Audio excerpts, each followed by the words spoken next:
It was good to be out in the field today, and I thought the kids had a really good energy to them, and looking forward to this week's preparation for the game, obviously. But like the way that the week started, and got to continue to build on that.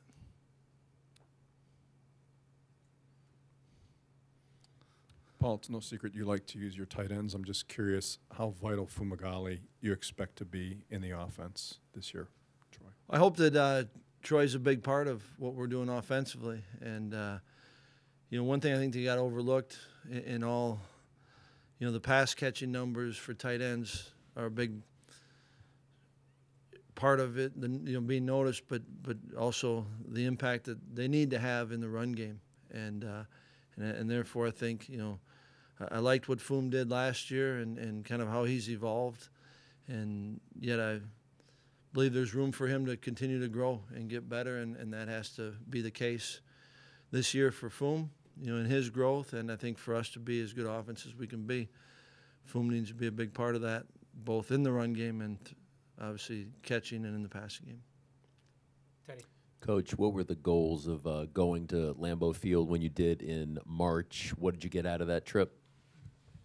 Wanted to bring the team up in spring for a couple reasons. One, just to get together, a chance for this team to continue to grow and get to know each other. I think we're pretty fortunate to be able to play up in Lambeau Field, and there are certainly a lot of parts of Lambeau that our players won't see this weekend that wanted them to get a sense of and to be able to see.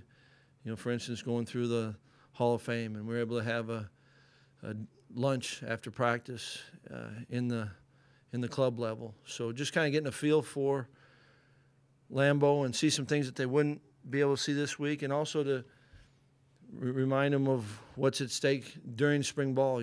Spring ball is for a purpose, and that's to get ready for the season. And certainly we opened up in Lambeau, and so wanted them to maybe remind them what we're working for in the spring. Paul, you mentioned multiple times during camp that the team has a long ways to go. What do you need to see this week for them to get closer to where they need to be? We got to keep improving, keep taking those steps forward, and I will continue to say that our best players need to keep growing, and we've got young guys that need to, their growth is different, but I think it's got to be continual, that growth and taking steps forward. Coach, do you feel that you're at all an underdog going into this game, and if so, do you embrace that? I mean, I know who we are as a team, and I don't really get caught up in underdog favorite. Our job is the opportunity we have is to play our best game, and that's what you work for, and that's what you get to go out and do each and every Saturday. And so I'm not concerned about what everyone else says, concerned about how we approach it, and ultimately how that transfers into how we play. Paul, this is the third year in a row Wisconsin started with an SEC opponent, a neutral site. What do you think these games do for your program, and is there a future to these games, do you think, for your program? Yeah, I'm not sure on the future, scheduling and all of that, but I think for your players, I think they're great opportunities, playing against really good football teams, and then they happen to be the last three from the SEC. But I think when you open up against a really good team, I think your older players, your good players, they look forward to that competition. I think your young players have an opportunity to grow up quick, and I think one of the things that you always find out in your first game is a accurate indicator of who you are at that point and where do you have to go. And so I know our kids are excited about this game, and I think having been, the last 3 years playing against a really good opponent, they know what to expect, those who have been through it. And, it's part of their responsibility to share that with the younger kids that haven't, and us as coaches do the same. But I think they're a really great way to start the season. Paul, you had some guys miss some time in camp on the offensive line, but I think Friday you had everybody back, obviously minus Dan. What's your comfort level with the development of that projected number one unit in terms of chemistry and trying to be in sync for this first game? I like the work that they've been doing and the time that they've been putting in, and I think it'll continue to evolve.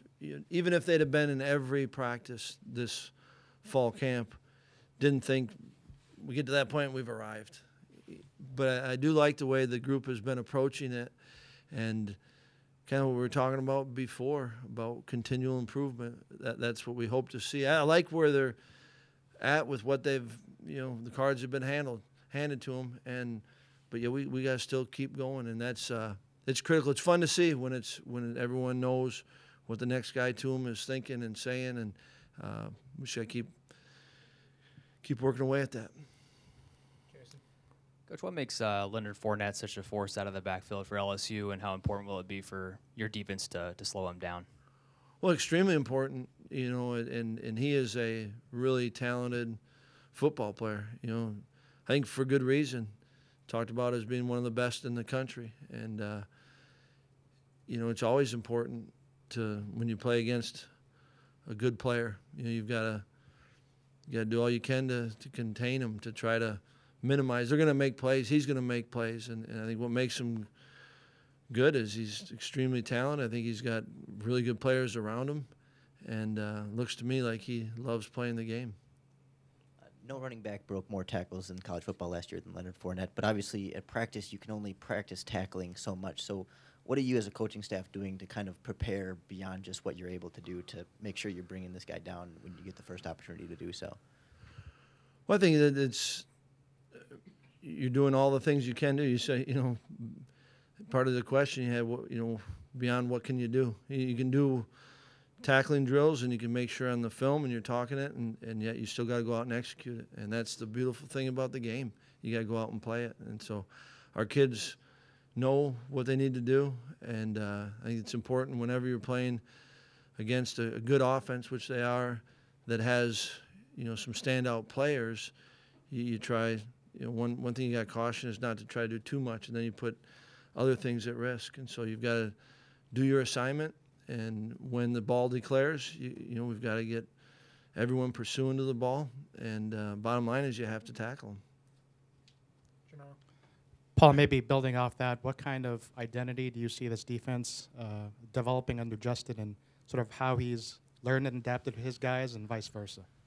Well, one of the things that I've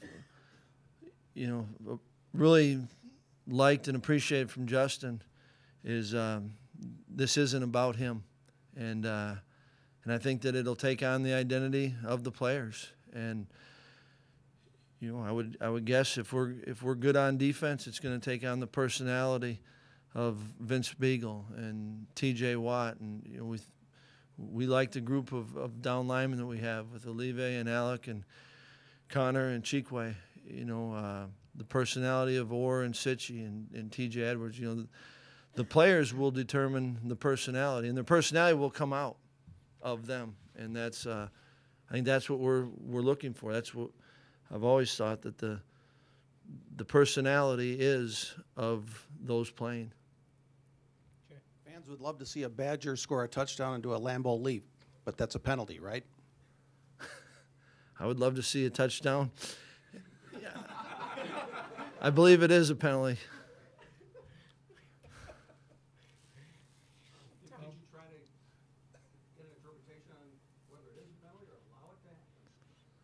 I've been so focused on just making sure that ball can somehow cross that line for the Badgers and try to find a way to keep it from crossing for the Tigers. So I didn't spend a lot of time trying to clarify that. We talked about it in the spring, and we'll talk again. Tell them to go right near the tunnels, because that's where it's the easiest to get up. How would you describe the changes on defense that Justin's brought? Wholesale, nuanced, somewhere in between? I think that the changes that have occurred on defense, any time that you have the defense coordinator and another coach, when Durante left, there was going to be some change. But I think also as big as that is the departure of Tanner and Darius and Mike, 3 starters in the secondary, and the departure of last year's Big Ten linebacker of the year.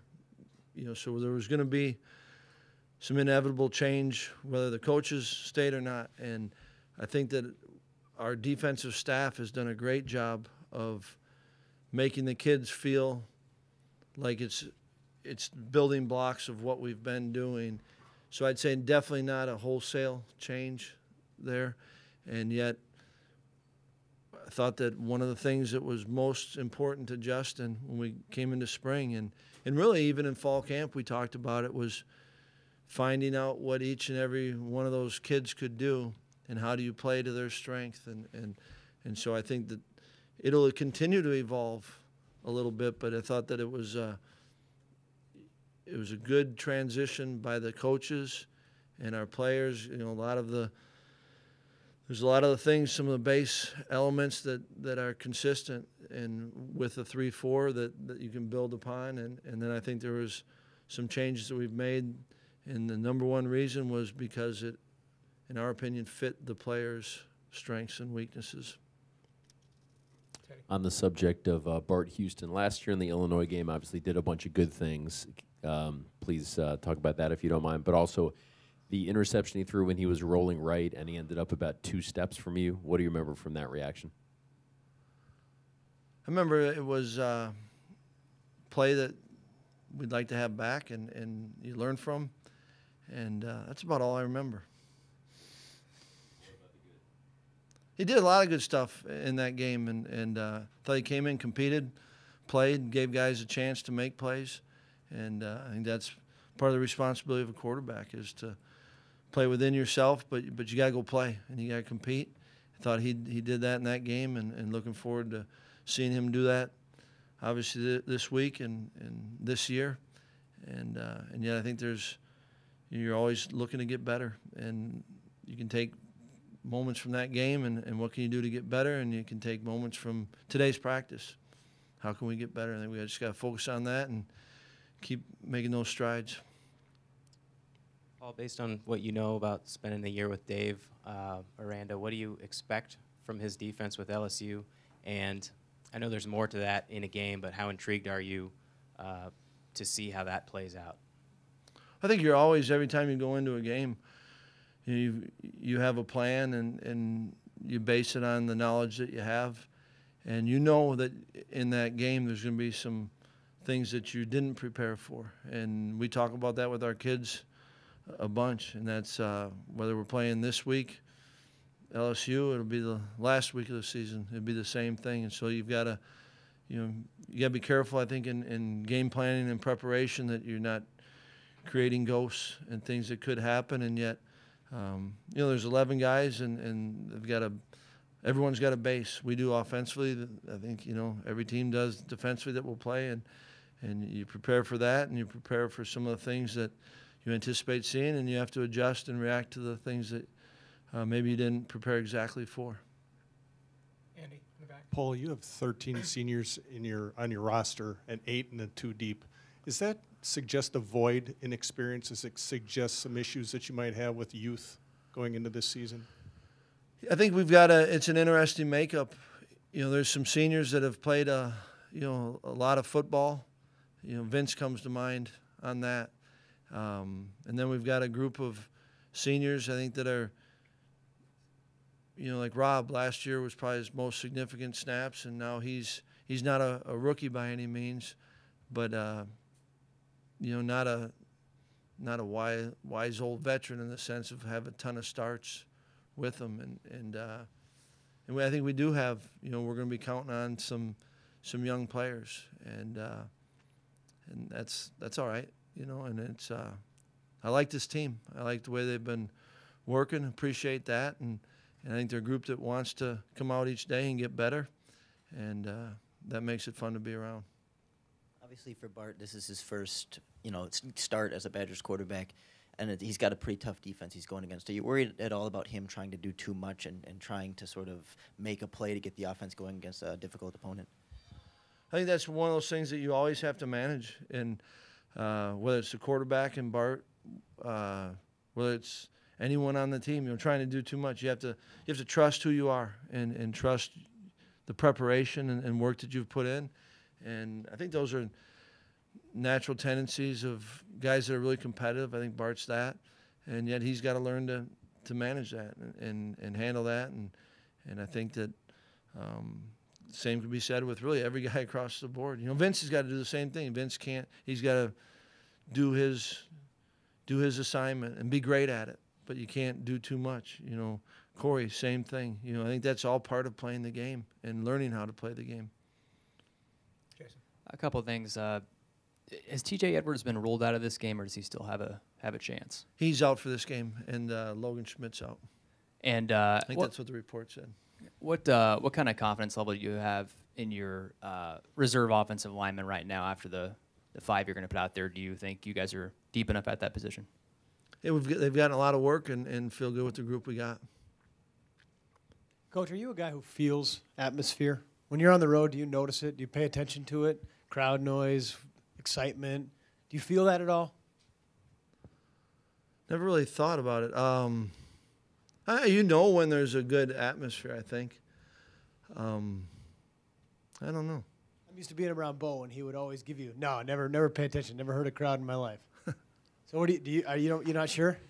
I got to win a lot more games before I give you those answers. So the follow-up is, have you allowed yourself to think about what it's going to be like on Saturday? No, I'm looking forward to it. I'm looking forward to seeing the kids play, but I don't think you go in and like, this is how I'm going to feel. I can't wait to feel like this. I think you just every time you get to go out and coach and play in a game. I'm not playing, but coaching a game and see kids playing, it's pretty cool. Anything else for Coach? All right, thank Thanks, you. Coach.